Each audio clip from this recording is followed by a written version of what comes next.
Awesome. Thank you all for joining us. Obviously, first we'll get started with Phil Neville. Phil, if you want to get us started with opening remarks. Yeah, the result. Move on to the DC now. Know exactly where we're going.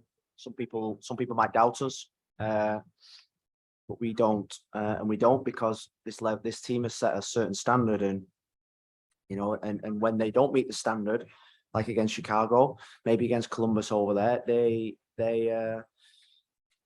know about it. And tonight we asked them to get back up to the standards that we asked them to get to, and that we expect. And I thought that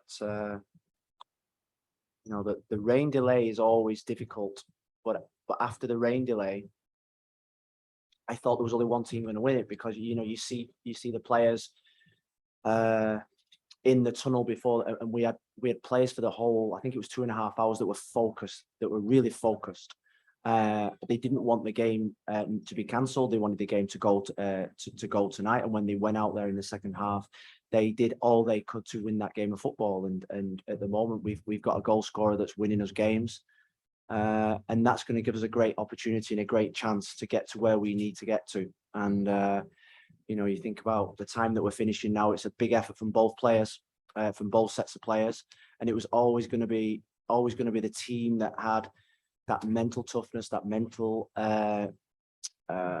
ability to keep going right to the very end. And it was really hard. It was hard to maintain the levels at times. It was hard to maintain possession in the second half. But I thought that we, over the 90-minute period, we probably deserved the game. And we now move on to DC. And that's another cup final for us. And we've got four more cup finals, and we've got to win every game. Next, we'll get started with questions in the room, and then anybody on the Zoom, please raise your hand if you have a question. We'll get started with Michelle Kaufman and Miami Herald. Phil, congratulations, first of all. Very long night. Can you just talk about Gonazalo and just what he's been doing lately? I mean, I think he has 9 goals over the last 12 games or something like that. And what he did tonight. Just can you talk about his performance? Well, I think before the game, one of their players questioned Gonazalo before the game in match day -1, and we've got to thank that player, because that was my team talk done. Questioned Gonzalo's ability. And it's funny because yesterday we had a bit of a competition within the team about who had won the most titles, and Gonazalo trumped everyone. He'd won 15 and everyone else had won 2 or 3. So we pinned that up on the wall. That was motivation, and he's winning us games of football. He's scoring us goals. We need to score goals. For us to get in the playoffs, we need to score goals. We need to attack. And you think about the second goal, the pass from Pozuelo was inch perfect. It's the way to the pass. He saw the movement and the finish. First one right foot, second one left foot. He's taking us. He's leading the team. He's inspiring everyone in that dressing room. And I'd say that over the last 2.5 years that he's been at this football club, he's probably at times not done that. But I think what he's found a dressing room, and he's found a player in Pozuelo that's on the same wavelength as him.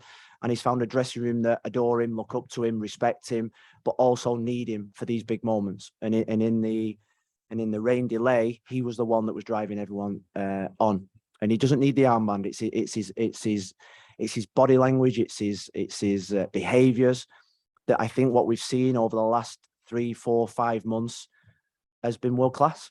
And with Leo Campagna back now getting his 30 minutes, it means that we've now got our top 2 scorers ready to play and ready to fire us to where we want to get to. Next, we'll go to Franco Panizo and then Jose Rodriguez. So you had a long break there to analyze that first half and make changes for the second half. What did you change there in the first half? Even though you guys took the lead, didn't really have control of the game. Second half, you guys push numbers forward, be much more attack minded, even with yourselves very aggressive, looking for the win. So what did you change there at halftime? What did you discuss? Or what did you analyze from that first? Well, we wanted to set off really aggressive by playing a real aggressive 4-3-3. We had to change it after 10-15 minutes because it just wasn't quite working. We then went to a more 4-2-3-1 with Gregory a little bit closer, because we found that Zelarayan was picking up spaces in behind, and our 2 centre-backs weren't marking anyone because of the intelligence of their forwards. So we dropped Gregory back. We then got some stability, but really we didn't possess the ball. I think we had 38% possession. Correct me if I'm wrong. And in the second half, the only way we were going to get real control is by possessing the ball, passing the ball, 1-2 touch. And we had a feeling before the game that it was going to go the full distance. Columbus don't give goals away. They don't give results away. They've drawn a lot of games. And we were, let's just be patient with our substitutions, because later in the game, when the game ends up really stretched, we knew we were going to get 1 or 2 chances. And, Campana coming on at 30 minutes, which was probably just about right for him, which will be good. He can probably go more minutes on Sunday. I just felt when we came out after the rain, we had more control in our possession. Motta started to play better, where in the first bit, I thought we just didn't get control of the ball. And they did that to us in Columbus. They went man to man. They did it to Montreal. They went man to man. The minute we tweaked the system, we started to get control. Next, we'll go to Jose Rodriguez, and then back over to the Miami Herald, and then to Ian Hess. Phil, second half, you take out Mota, bring in Bryce Duke. At that point, it's pretty evident you're going for it. Can you take us through that thought process? And if that's something you planned, something you worked on, or is it just a read that the coaching staff made within the game? No, we'd planned going to a diamond. We'd planned going to a diamond because really, you look at the next 4 games, we have to get Gonzalo and Campana in the same team. And we don't want to go to a 3 at the back. So we went to the diamond that we'd been practicing for when Leo came on, and that diamond got us the goal because we had 2 centre forwards. We had all our creative players on the pitch. And Motta has been carrying a little bit of a strain in his upper thigh. I thought he was he was fatiguing. And we've got a player in Bryce Duke that we always want to get on the pitch. So we just felt it was worth like for like change. We went Pozuelo a little bit more inside behind 2 strikers, got him more central, and that got us the goal. And I thought that change to go to a diamond probably won us the game. Hi, Peyton Titus, Miami Herald. I just want to ask about that final save that Calendar had, that literal last minute save. What did that mean for the team, and kind of what was going on the sidelines when he clinched that for you guys? Well, I think the 2 games ago he hit a bit of a brick wall. He was mentally tired, physically tired. It's been a big season for him, and we took him out for a couple of games, and Nick's gone in. But Drake was always the plan to put Drake back in. He makes big saves in the big moments, and he's done that all season. I think in the first half he made a really good save to his left-hand side, and then that save in the last minute. I think what you see with Drake Calendar is you see a keeper that's got the potential to go right to the very top, because the biggest quality that I see in the top keepers that I've played with and played against and coached against is they make big saves, and he makes big saves, and his growth and his development has been incredible. And now he's got the number 1 jersey back, and that's why we put him in tonight, because we knew we had to have a big save in the game. Now we'll go to our last 2 questions. First, Ian Hess, and then last, Mike DePasquale on the Zoom. Thanks, Michael. Hey, Phil. You were pretty emotional, bringing everybody together, very passionate after the game in that huddle towards midfield. Yeah. Have you been in a game like this before? And what do you say to them that brings all that emotion, that passion out for you in the end? I feed off their energy. That these players are, they're such a tight group, and I think, well, I know that the only way for success is to have a team that's together. You think about the little cameos of substitutions we've had this year. Victor Joa tonight came on and won 2 or 3 tackles. They just go on and play. They go on and do their job. And when we win and when we lose, we always like that huddle just for the togetherness bit. The togetherness bit is what's our strength. We can get better at football. We can get better at passing. We can score more goals. That's our challenge.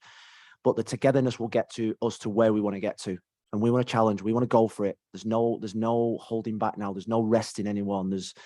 We've got 4 cup finals to go. And I firmly believe it's in our own hands. And Sunday we move on again. We've got to produce another big performance before the international break. Last question, Mike. Thank you, Michael. Phil, congratulations.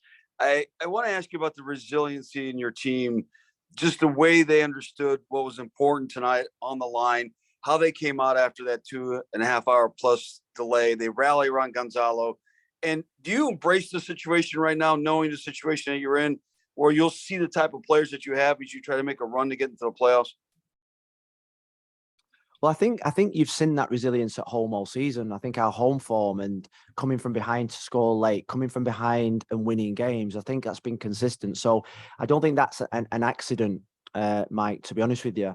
But what we need and what we demand and what I expect now, we have to do it away from home. 2 away games. We've got 2 more away games. We cannot afford another Chicago performance or a Columbus performance. We cannot. We've got to show the same determination. And I think it's more belief away from home. As what we do at home, we're comfortable at home. We have confidence at home. We believe we're going to beat anybody that comes to drive pink. That's been our major strength. We have to go on the road now and pick up points. We have to go and get the 6 points in Toronto and against DC, and that's non-negotiable. So we have to change that mentality of going away and being a little bit fearful. We have to go for it away from home, and I would say that the consistency that we've had at home has got us into this position at the moment, which means that we're in a chance or in a shot of qualifying for the playoffs. Thank you, Thank you, Phil. Phil. And next.